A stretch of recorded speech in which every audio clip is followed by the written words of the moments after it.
you put your, as a landlord, you put your property on the market, you start having people ask that question, do you accept Section 8? Give us kind of an idea of, Jared, kind of how you have to respond to that to make sure you stay compliant. Yeah, I don't answer the calls these days, but the response is very simple. Of course we accept Section 8, right? It's a protected class. We talked about that, in the beginning. And it's also really our bread and butter. So when we get calls like that, we love it. Yeah, I love whenever I see that, maybe on live chat or whatever, it'll come across. And I'm always afraid it's going to be like some screener or some tester or something like that from HUD. I'm always like, absolutely, we love it. We have over 100. So I'm always like over obnoxious about making sure they know that we accept Section 8. When it comes to screening, there's kind of a myth out there. And I've seen a lot of landlords be burned by this. Like, it's Section 8, they do all the underwriting. Eric, tell us how you might treat a Section 8 applicant compared to you might market. I mean, tell us, kind of exploit the myth that CHA does all the work for you.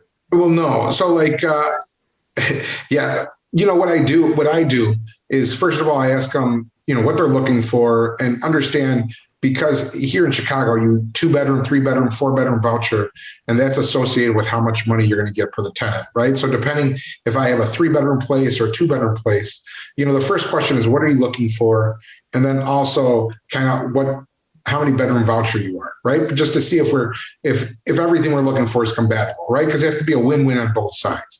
One, the property that I have available, do they have enough money to pay for it, right? And if I don't have that, be honest with them up front, right? And then go from there.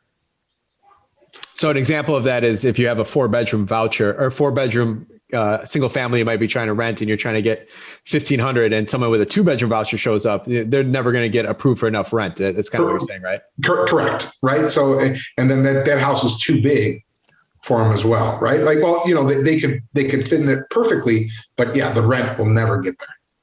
And so how do you turn that person down though? Like, how do you politically correctly say, like, hey, no, like, it's not worth going through the application process? Like, you just flat out say my rent's $1,800 and your voucher is only $14.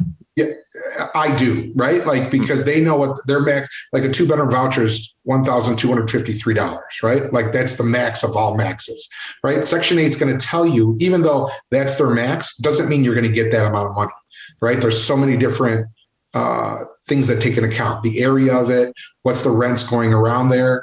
Even though there's a max on that voucher, it doesn't necessarily mean you're going to get it. And it's also the quality of apartment or house you have available as well, because that factors into the pricing as well.